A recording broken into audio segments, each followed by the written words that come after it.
특별히 오늘 제가 우리 금요기도에 참석하신 우리 성도님들을 보면서 조금 기쁨이 넘치는 것 같습니다. 왜냐하면 이 기도의 자리를 지키기 위해서 나오신 우리 성도님들을 통해서 저는 정말 하나님의 그 등불이 꺼지지 않았다는 사실을 다시 한번 깨닫게 되기에 또 감사하며 기쁨이 넘치는 것 같습니다. 요즘 뉴스를 보거나 또는 학부모님들하고 이야기를 하다 보면 참 신나고 즐거운 일들이 많이 없다는 사실을 생각하게 되는 것 같습니다. 학부모님들이나 여러 어른들과 함께 대화를 하다 보면 학교 안의 현실이 참 좋지 않구나 하는 생각들을 하기 때문입니다. 그리고는 깜짝깜짝 놀라는 경우들이 생깁니다. 학교에서 가르치는 그러한 내용들이라든지 학교 안에서 일어나는 여러 가지 그런 모습들이 과거에는 생각하지 못했는데 이러한 것들이 참으로 많기 때문입니다. 저번에 어떤 한 아이의 행동을 본 적이 있습니다. 어른이 한 아이가 잘못을 했기에 그 아이에게 훈계를 하기 위해서 잠시 아이를 세워두고 혼을 내는 모습을 본 적이 있습니다.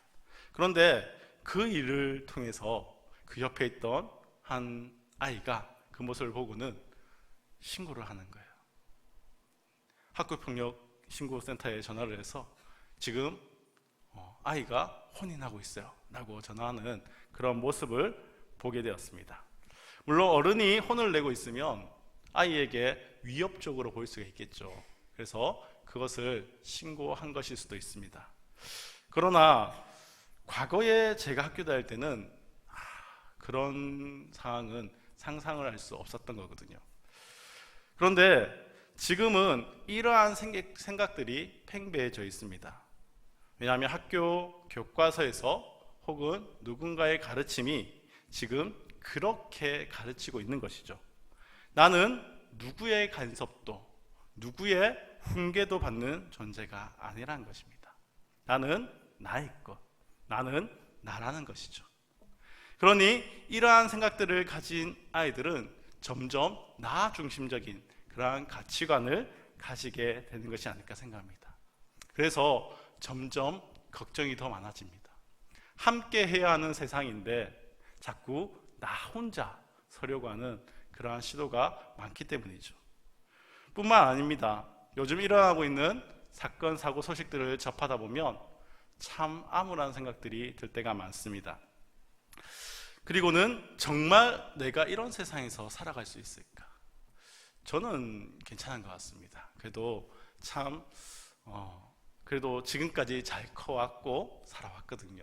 그런데 내 자녀들이 그리고 나의 후대의 아이들이 살아갈 걸 생각하면 참 심란하기 그지없습니다.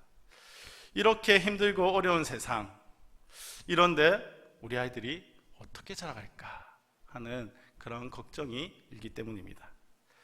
세상의 어두움이 너무 가득하고 정치, 경제, 교육, 스포츠, 연애, 사회, 가정, 심지어는 교회에 이르기까지 죄로 오염되고 타락한 그러한 부분들이 참으로 많이 있는 것이죠. 그럼에도 저는 소망을 봅니다. 그 소망은 바로 복음입니다. 복음만이 이 땅의 유일한 해결책이고 복음만이 소망이고 예수 그리스도만이 우리의 유일한 소망이 아닐까요? 저는 오늘 본문이 이러한 어둠의 시대와 소망이 대조되어 중요한 교훈을 주는 그러한 본문이라 생각합니다. 그러므로 저는 오늘 본문을 통해서 어두워진 세상 속에서 교회를 보존해 나가시는 그러한 하나님을 한번 살펴보려 합니다. 이를 위해서 저는 첫 번째로 1절과 2절 말씀을 통해 영적으로 어두운 시대를 한번 살펴보려 합니다. 그리고 3절과 4절 말씀을 중심으로 어두운 시대를 밝혀주는 그 빛이라는 순서로 하나님의 말씀을 함께 증거하겠습니다. 첫째로 우리는 영적으로 어두운 시대를 한번 살펴보겠습니다. 오늘 본문 그 당대의 역사적인 배경을 우리는 기억할 줄 알아야 됩니다. 오늘 본문의 당대의 역사적 배경은 사사기 4사 말기 시대입니다. 이 시대는 이스라엘이 하나님 앞에서 극도로 타락했던 아주 어두운 시대였습니다.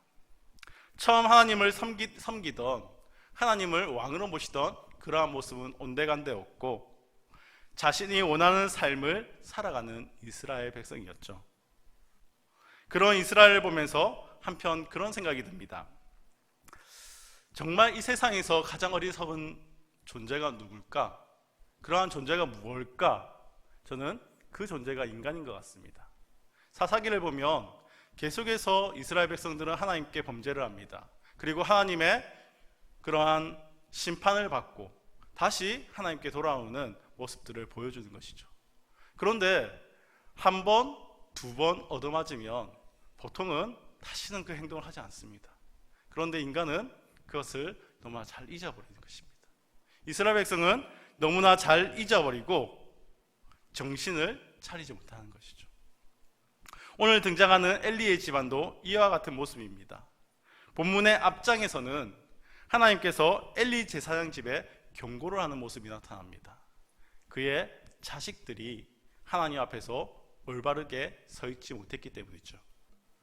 그렇게 하나님이 경고를 하심에도 여전히 엘리 제사장의 가정은 정신을 차리지 못합니다. 이는 엘리도 마찬가지입니다.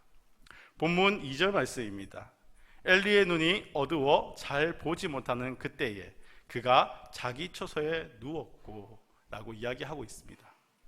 이는 영적으로 어두웠던 엘리 제사장의 모습을 잘 보여줍니다.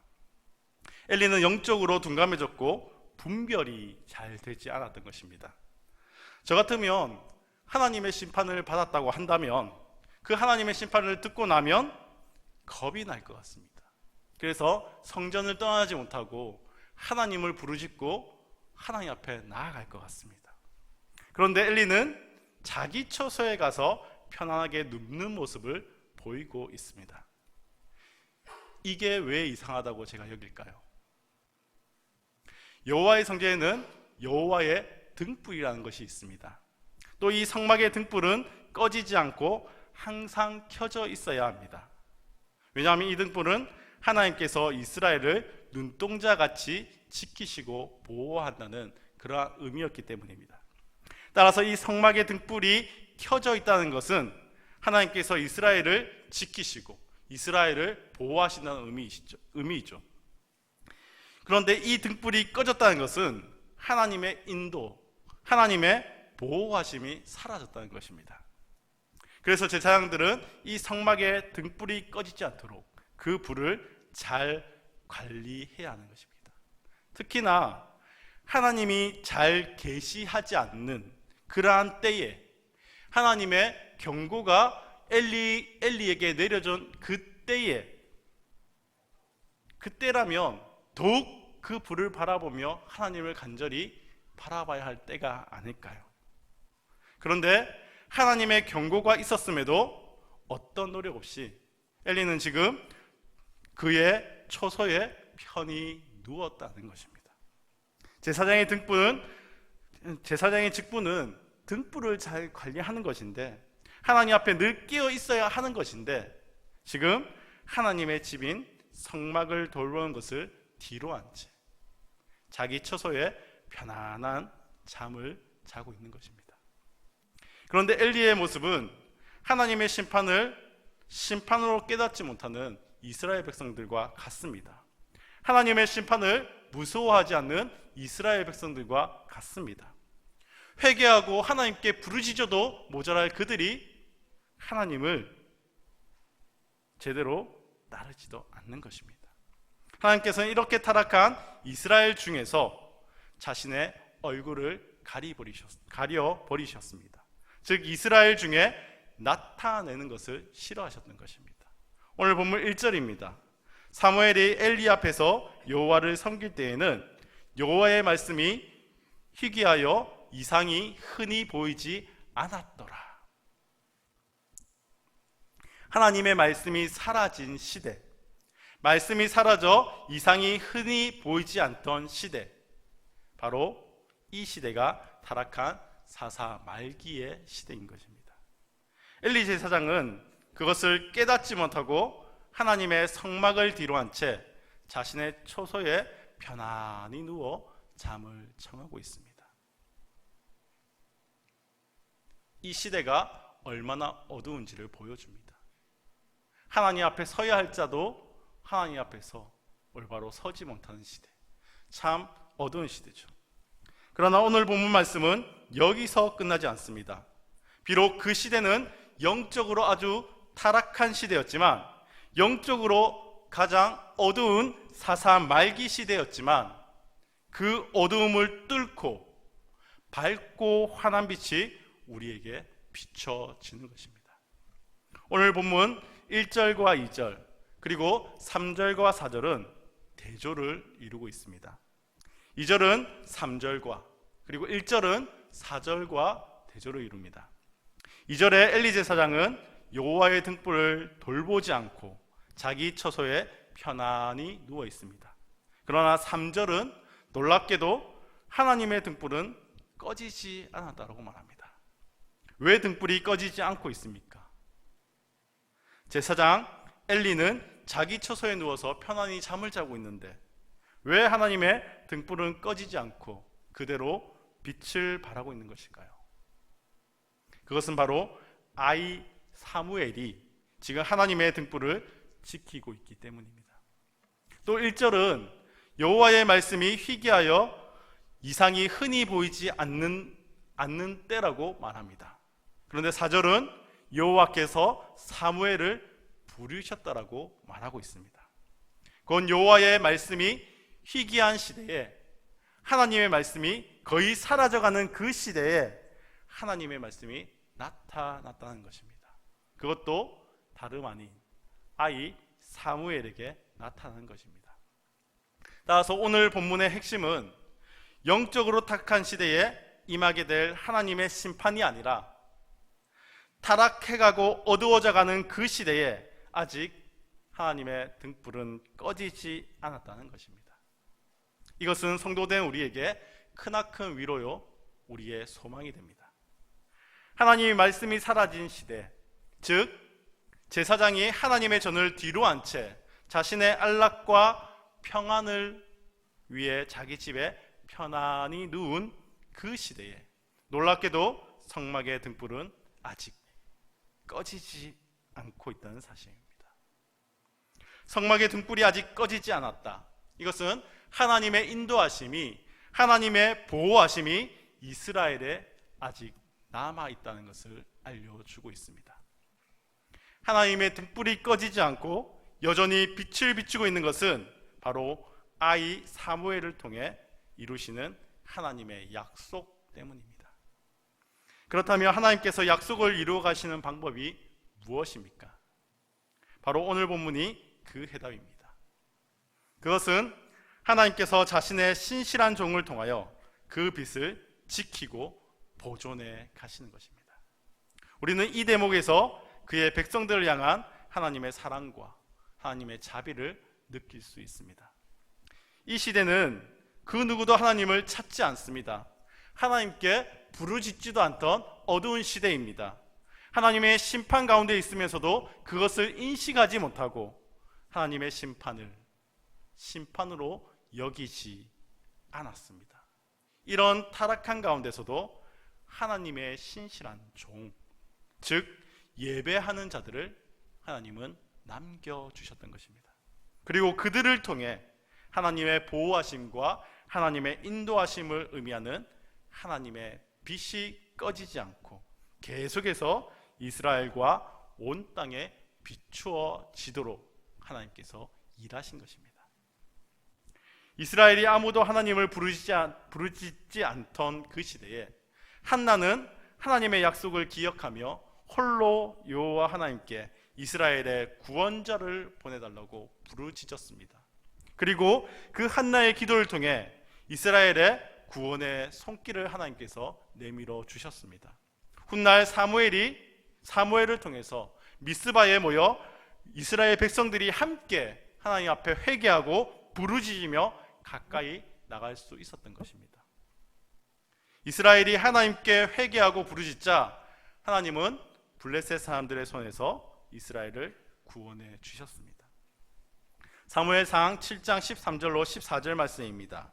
이에 블레셋 사람이 굴복하여 다시는 이스라엘 지역 안에 들어오지 못하였으며 여호와의 손이 사무엘에 사는 날 동안에 블레셋 사람을 막으심에 블레셋 사람들이 이스라엘에서 빼앗았던 성읍이 에그론부터 가드까지 이스라엘에게 회복되니 이스라엘이 그 사방 지경을 블레셋 사람의 손에서 도로 찾았고 또 이스라엘과 아모리 사람 사이에서 평화가 있었더라.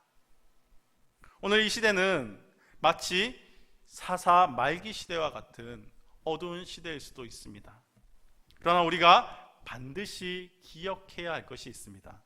그것은 비록 이 시대가 타락하고 이 시대가 어두워져 가지만 하나님의 등불은 결코 꺼지지 않는다는 것입니다. 하나님의 인도하심과 하나님의 보호하심은 결코 사라지지 않는다는 것입니다. 이전에도 그랬고 현재에도 그랬으며 앞으로도 반드시 그렇게 될 것입니다. 왜냐하면 하나님께서는 그의 신실한 자들을 통해서 교회를 보존하시고 하나님의 빛을 계속해서 비추어 가실 것이기 때문입니다. 사랑하는 성도 여러분, 이 시대는 영적으로 타락하고 어두운 시대입니다. 교회들은 자신의 역할을 잘 감당하지 못함을 통해서 욕을 먹는 시대입니다. 세상은 부모가 자신의 유익 때문에 아이를 낙태하고 자식이 돈 때문에 부모를 살해하고 우리의 상식을 뛰어넘는 범죄들이 너무나 만연한 그러한 시대입니다. 그러나 성도된 우리들을 통해 주님의 빛이 얼마나 밝고 얼마나 환하게 비치는지 우리는 깨닫게 될 것입니다. 사탄이 이 하나님의 등불을 끄려고 그 등불의 기능은 이제 다 했다라고 거짓으로 우리를 유혹할지도 모릅니다. 우리 주 예수 그리스도께서는 그러나 그의 신실한 종들에게 하나님의 빛이 여전히 우리들을 환하게 비추고 있음을 말씀해 주고 계십니다. 그렇다면 오늘날 성도된 우리들이 하나님의 등불을 지킨다는 그 의미가 무엇일까요? 그것은 예수 그리스도 안에 거하는 것입니다. 즉 하나님의 말씀 안에, 즉 교회 안에 거하는 것입니다. 사랑하는 성도 여러분, 우리 모든 민족교회는 예수님 안에 거하며 살아가고 있습니까? 우리 교회는 하나님의 말씀이 그 어떤 것보다 우선순위 되고 있습니까? 우리들은 하나님의 말씀과 기도로 든든히 서가고 있습니까? 우리들은 예수님 안에, 즉 교회 안에 거하며 살아가고 있습니까? 아니면 우리와 우리 모든 민족교회에게 맡겨진 사명을 내팽개쳐 버리고 그저 잠자리에 편안히 누워서 아이고 좋다, 아이고 편안하다 그렇게 말하며 살아갑니까? 어릴 적 늘 교회에서 늘 모이면 찬양하고 늘 모이면 기도하던 그런 어른들을 보며 살았습니다. 목사님을 위해서, 교육자들을 위해서, 그리고 교회를 위해서 늘 처리하시는 모습을 보며 살았습니다. 그분들이 계셨기 때문에 오늘날 우리 교회가 서 있는 것은 아닐까요? 늘 교회와 교회의 자녀들을 위해 기도해 주시는 분들이 많았기 때문에 교회의 자녀들은 이 기도로 말미암아 잘 되었던 것은 아닐까요? 우리 교회가 이런 모습을 회복할 수 있기를 간절히 소원합니다. 어두워져가는 이 시대를 바라보면서 기도할 수 있는 저와 여러분이 되기를 바랍니다. 어두움을 밝히는 등불이 꺼지지 않도록 함께 애쓰고 힘쓰며 지키며 나갔으면 좋겠습니다. 틈만 나면 함께 모여 찬양하고, 틈만 나면 말씀 읽고, 틈만 나면 기도하는 그러한 모든 민족교회가 되기를 축복합니다. 어두운 이 시대에 소망을 전하고 그 빛을 꺼지지 않게 하기 위해 말씀을 전하는 자들을 위해 기도하는, 이 어두운 시대를 위해 합심하여 기도하는 우리 모든 민족 교회 되기를 주님의 이름으로 축복합니다. 함께 우리 찬양 한 곡 하도록 하겠습니다. 우리 주는 완전합니다라는 찬양 함께